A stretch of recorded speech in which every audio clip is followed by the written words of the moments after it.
There is nothing innately wrong with nostalgia. It has a crude, a rather unfortunate reputation these days as something of a vice, a tempting solve that nonetheless can lead us astray. It provides the warmth of better times that have come by, but can easily create an exaggerated image of the past. This is all true, but it shouldn't be taken to disparage nostalgia entirely. A degree of sentimentality about the past is not only normal, but justified and helpful.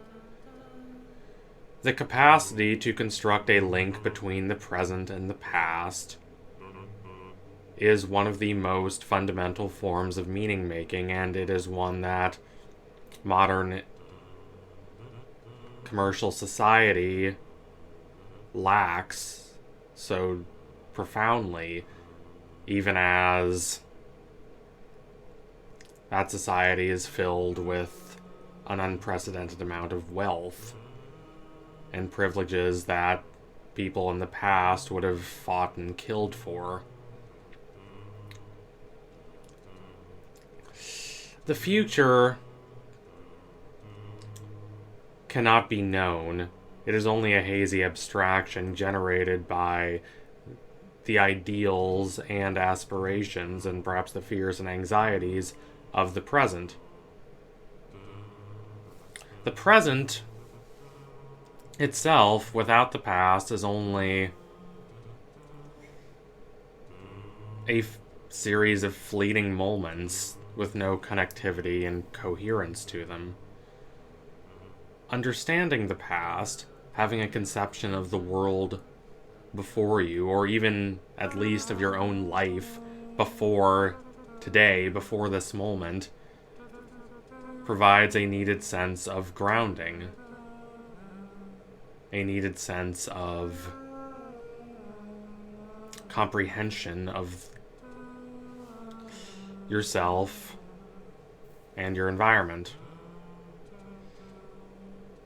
It provides the lucid exposure of the fact that what is currently happening is not all that there is.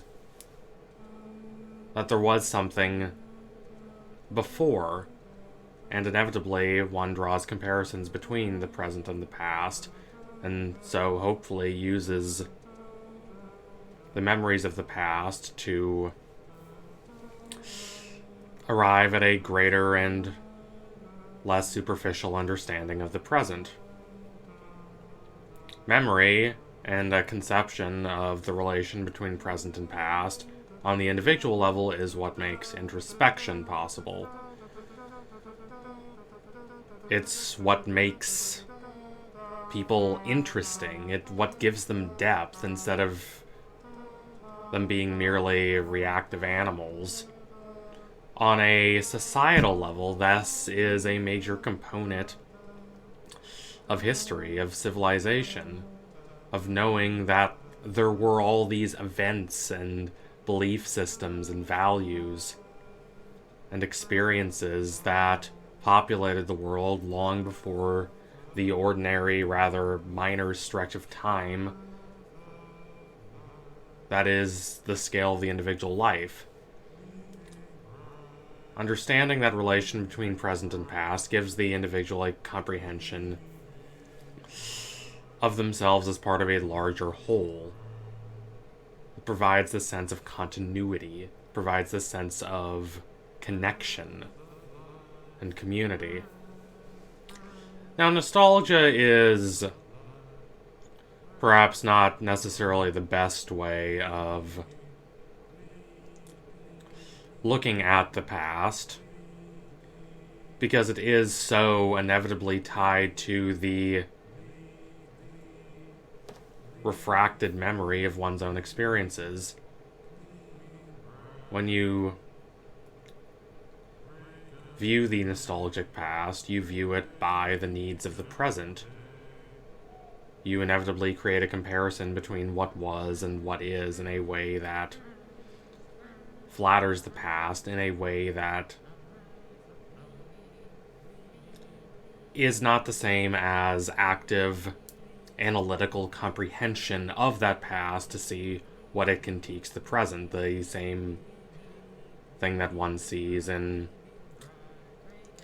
really any historian, but also any thinker who has been troubled about the fact that modernity does not really provide a past. It's a constant surge of new information, of new technologies, of new stimulations. That can be exciting, but ultimately disorienting because it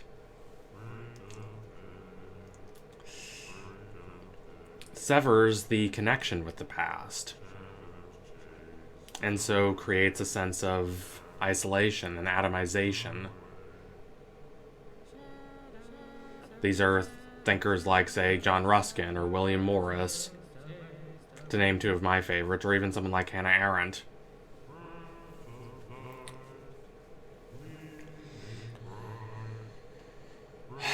But of course, not everyone is going to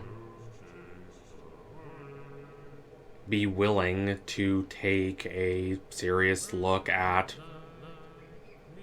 the past, not as something to praise or blame, but as this wellspring of information of how people lived and what they believed, that when one contemplates it freely and curiously can provide a larger and broader perspective than is afforded by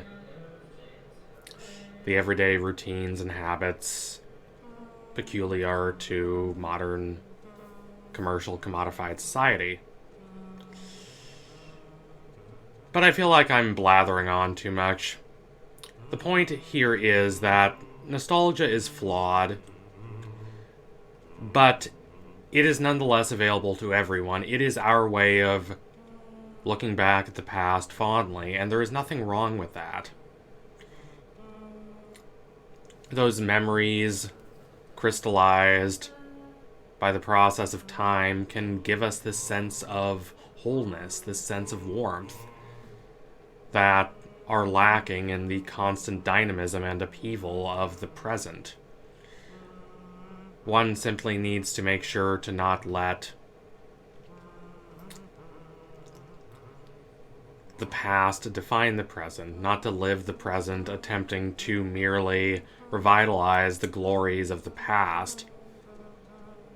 Sometimes those glories are imaginary, and even when they are not, reviving them is not possible and not wise, and it locks the door to innovations in the present.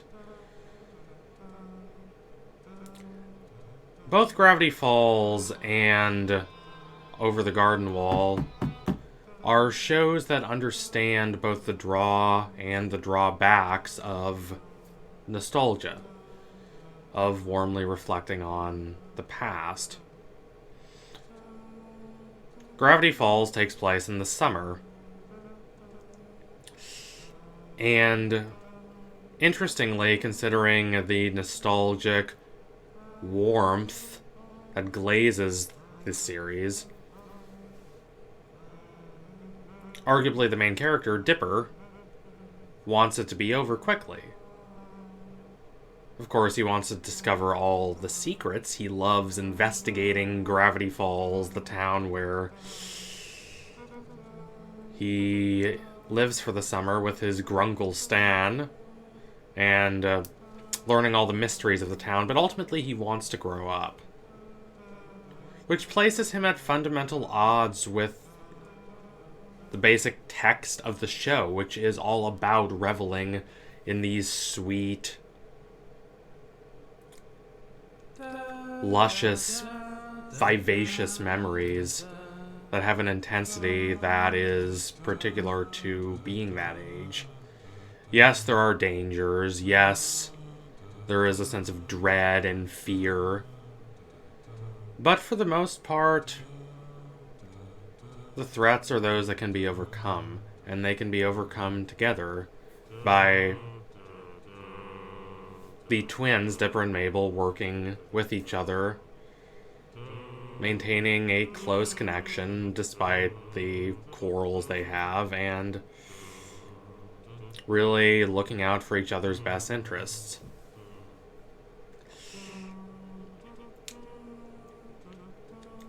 Mabel, though she is quite childish, is more aligned to the perspective of the show in that she understands that the ending of youth and the moving into adolescence and after that into adulthood is ultimately a kind of tragedy. It's a sense of loss as much as a sense of gain. She is also flawed in that she tries to hang on to the summer too much. And in fact, this fault is ultimately what leads to the catastrophic last few episodes of the show, in which she deeply yearns for the summer to be extended just a little more, and that deep desire causes her to be so manipulated by malevolent forces. Still, she understands that the summer is precious,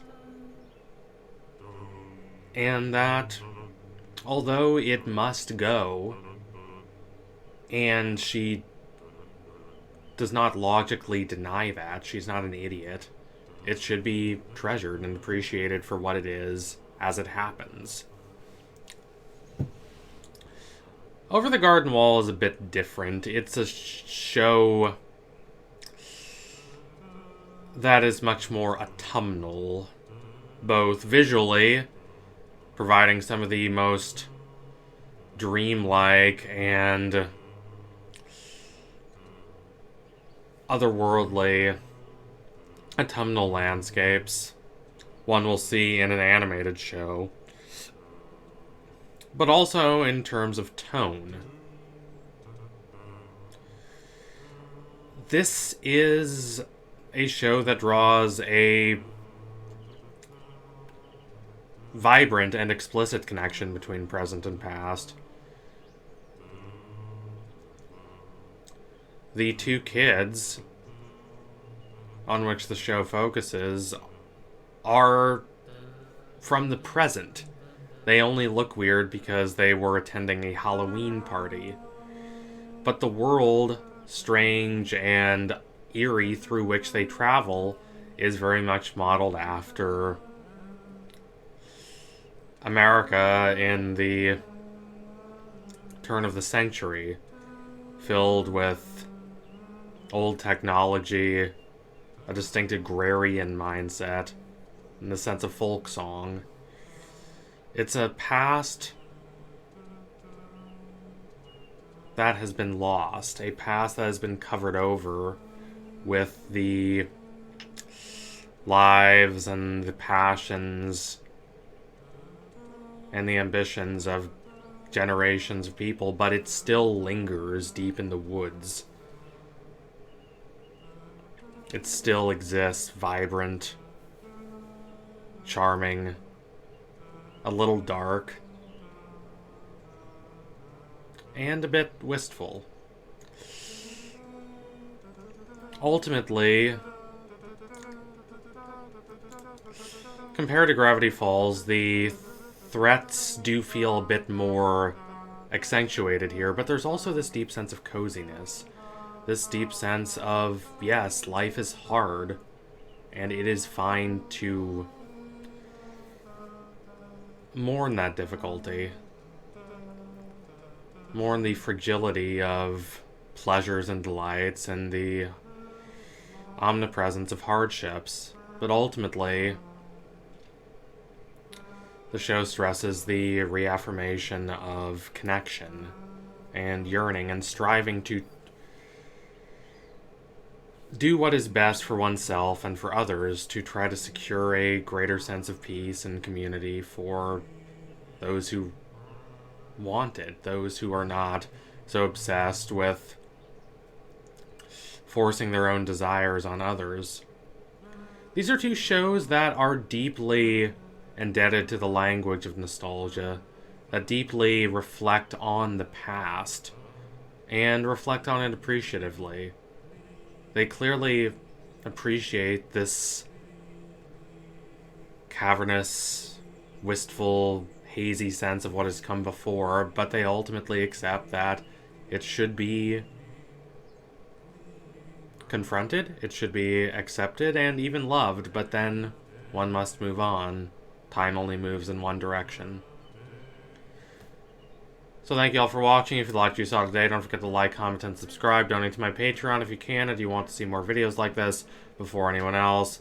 Sorry for the rant at the beginning about history and about the need to create some semblance of coherence in the present by connecting with and reaffirming a link to the past. I am thinking about these ideas a lot as I work on my dissertation, so it actually comes out. Anyway, tune in soon for my next analysis. Will be coming soon. Thank you all again. Adios, comrades.